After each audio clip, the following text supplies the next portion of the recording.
యోహాను భక్తుడు రాసినటువంటి 3వ పత్రిక 2వ వచనాన్ని మనం చదువుకున్నాం. ఆ 2వ వచనములో గాయు అనేటువంటి విశ్వాసికి లేక సంఘ పెద్దకు రాసినటువంటి మాట. గాయు అనేటువంటి ఒక వ్యక్తి కనబడుతున్నాడు నాకు అక్కడ.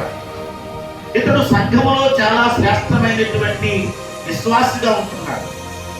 సంఘ పరిచర్యల విషయంలో కానివ్వండి, ప్రోత్సాహపరిచిన విషయంలో కానివ్వండి, ఒక బాధ్యత కలిగినటువంటి వ్యక్తిగా కనబడుతున్నాడు ఈ గాయు అనేటువంటి వ్యక్తి. ఒక పెద్దగాను, పరిచారకుడుగాను, సేవకుడికి సహాయకుడుగాను ఆత్మీయంగా చక్కగా ఎదుగుతున్నాడు ఈ గాయు అనేటువంటి వ్యక్తి. ఇతని విషయంలో యోహాను గారు అంటున్నారు ప్రియుడా అన్నాడు. అంటే ఇష్టమైన వాడా అని అర్థం. ప్రియుడు అంటే అర్థం ఏంటండి? ఇష్టమైన వాడా. గాయు ఎవరు అంటే ఆత్మలో వర్ధిల్లుచున్నవాడు. ఎవరండి గాయు? ఎవరు అంటే ఆత్మీయ జీవితములో వర్ధిల్లుచున్నవాడు. నీవు నేను కూడా సంఘములో ఆత్మీయ జీవితములో వర్ధిల్లాలి. యోహాను భక్తుడు గాయు గురించి అంటున్నాడు, ప్రియుడా నీవు ఆత్మలో వర్ధిల్లుచున్న ప్రకారము నీవు అన్ని విషయములలో కూడా వర్ధిల్లాలి. నీవు అన్ని విషయములలో కూడా వర్ధిల్లాలి. అన్ని విషయములలో వర్ధిల్లుచు సౌఖ్యముగా ఉండవలనని నీ కొరకు నేను ప్రార్థించుచున్నాను అని అన్నాడు. నీ కొరకు నేను ఏం చేస్తున్నాను అంటే యోహాను భక్తుడు గాయు మీద ప్రత్యేకమైన శ్రద్ధ పెట్టాడు.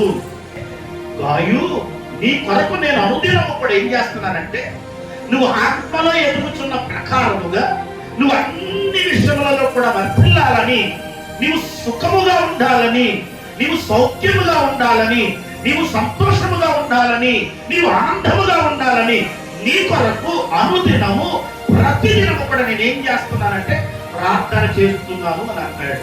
సంగమా, నీకు విషయం చెప్పదా? యోహాను సేవకుడు గనుక, దైవజనుడు గనుక తన సంఘములో ఉన్నటువంటి, తన సంఘ పెద్ద అయినటువంటి, పరిచారకుడైనటువంటి, నమ్మకస్తుడైనటువంటి గాయు కొరకు అనుదినము కూడా అతడు వర్ధిల్లాలని, సంతోషంగా ఉండాలని, ఆనందంగా ఉండాలని అనుదినము కూడా ఏం చేస్తున్నాడంటే ప్రార్థన చేస్తా ఉన్నాడు. సంగమా, దైవజనుడిగా, దైవ సేవకురాలుగా పాస్టర్ గారు కానివ్వండి, నేను కానివ్వండి, మేము మోకరించినప్పుడల్లా మా కొరకు ప్రార్థన చేసుకునేది తక్కువే, మా కుటుంబం కొరకు ప్రార్థన చేసుకునేది తక్కువే, మా బిడ్డల కొరకు ప్రార్థన చేసుకునేది తక్కువే. మీ కొరకు అనుదినము, ప్రతినిత్యము మీ కొరకు ఎక్కువగా మేము ప్రార్థన చేస్తూ ఉంటాం. కారణం ఏమిటంటే మీరు మా ఆత్మీయ పిల్లలు కనుక, మీరు మా ఆత్మీయ బిడ్డలు కనుక మీరు సుఖముగా ఉండాలి, మీరు సంతోషముగా ఉండాలి, మీరు వర్ధిల్లాలి, మీరు బాగుండాలి, సౌఖ్యముగా ఉండాలి. మీరు బాగుంటే మేము బాగున్నట్టే అని అనుదినము కూడా, ప్రతినిత్యము కూడా మేము మోకరించినప్పుడల్లా మీ కొరకు ప్రార్థించకుండా మేము ఉండలేము. కారణం ఏమిటంటే మీరు సంఘములో వర్ధిల్లే వారు ఉండాలి, జీవించబడేటువంటి వారు ఉండాలి. అనుదినము కూడా మేము మీ కొరకు ప్రార్థిస్తూ ఉంటాం. ఎందుకంటే మీరు, మీ కుటుంబాలు, మీ బిడ్డలు బాగుంటారని. ఇదే యోహాను భక్తుడు కూడా పలుకుతున్నటువంటి మాట. గాయు నీవు ఆత్మలో ఎలాగైతే వర్ధిల్లుతున్నావో అన్ని విషయములలో కూడా ఏమవ్వాలి? వర్ధిల్లాలి. అంత మాత్రమే కాదు, నీవు సౌఖ్యముగా ఉండాలి, సంతోషముగా ఉండాలి, ఆనందంగా ఉండాలి. మనము మన కుటుంబాలు దేవుని సన్నిధిలో వర్ధిల్లాలి అండి. వర్ధిల్లేటువంటి వారిగా మనం ఉండాలి. గాయు ఆత్మలో వర్ధిల్లుతున్నాడు. అంత మాత్రమే కాదు, యోహాను భక్తుడు కోరుకుంటున్నాడు, అయ్యా నువ్వు ఆత్మలో వర్ధిల్లటమే కాదు కానీ అన్ని విషయంలో కూడా ఏమవ్వాలి కనుక ఆయన పిల్లలమైన మనమందరం కూడా వర్ధిల్లే వారముగా ఉంటుగాక. దేవుడు మనల్ని వర్ధిల్ల చేయునుగాక, మన కుటుంబాలను వర్ధిల్ల చేయునుగాక. దావీదు గురించి ఒక మాట రాయబడింది బైబిల్లో. అది ఏంటా మాట అంటే 2వ సమూయేలు గ్రంథం 5వ అధ్యాయం 10వ వచనాన్ని చదువుదాం. అధిపతుడు యెహోవా దావీదుకు తోడుగా ఉన్నారు కనుక దావీదు అంతకంతకు వర్ధిల్లెను. ఏమయ్యాడండి?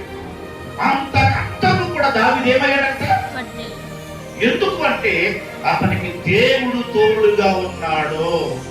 అంటే ఎవరికి దేవుడు తోడై ఉంటాడో, ఏమండి, ఎవరికి దేవుడు తోడుగా ఉంటాడో వారు అంతకంతకు ఏమవుతారంటే వర్ధిల్లుతారు. కనుక సంగమా, ఈరోజు దేవుడు మనకు తోడుగా ఉండి మన కుటుంబములను మనలను అంతకంతకు వర్ధిల్ల చేయుగాక. మనము అంతకంతకు వర్ధిల్లాలి అంటే దేవుడు మనకు తోడుగా ఉండాలి. దేవుడు మనకు తోడుగా ఉంటే మనము మన కుటుంబాలు అంతకంతకు ఏమవుతామండి? వర్ధిల్లుతాం. ఎక్కడో గొర్రెల దొడ్డులో తిరుగుతున్నటువంటి దావీదును దేవుడు తీసుకొచ్చారండి. తీసుకొచ్చి దావీదుకు తోడుగా ఉండి దావీదుకు అంటండి అంతకంతకు వర్ధిల్లింప చేసుకుంటా వచ్చారంట. ఈరోజు పిల్లరా, మనకు కూడా దేవుడు తోడుగా ఉండాలి. మనలను మన కుటుంబాలను దేవుడు అంతకంతకు వర్ధిల్లింప చేయాలి. ఎందుకు దావీదుకు దేవుడు తోడై ఉన్నాడు? ఎందుకు తోడై ఉండి దావీదును అంతకంతకు దేవుడు వర్ధిల్లింప చేశాడు? ఈరోజు నీవు నేను కూడా దావీదు వలె ఉండగలిగితే, దావీదు వలె దేవుని కొరకు బ్రతకగలిగితే, దావీదుకే కాదు మనకు కూడా తోడుగా ఉంటాడో, మనను కూడా అంతకంతకు దేవుడు వర్ధిల్లింప చేస్తాడో. కనుక ఈ సమయంలో ఒక 8 మాటలు చెప్తానండి. దావీదును దేవుడు ఎందుకు దావీదుకు తోడై ఉండి వర్ధిల్లింప చేశాడో జాగ్రత్తగా దేవుడి మాటలు విందాం. దావీదు గురించి దేవుడు ఏం చెప్తున్నాడు అసలు? మనం కనుక దేవుడిని అడిగితే, దేవా దావీదుకు నువ్వు ఎందుకు తోడై ఉన్నావు, దావీదు నువ్వు ఎందుకు అంతకంతకు వర్ధిల్లింప చేసావని కనుక దేవుడిని మనం అడిగితే ఆయన దావీదు గురించి కొన్ని విషయాలు మనతో చెప్తా ఉన్నాడు. ఈరోజు దేవునికి స్తోత్రం చెప్పండి, గట్టిగా చెప్పండి.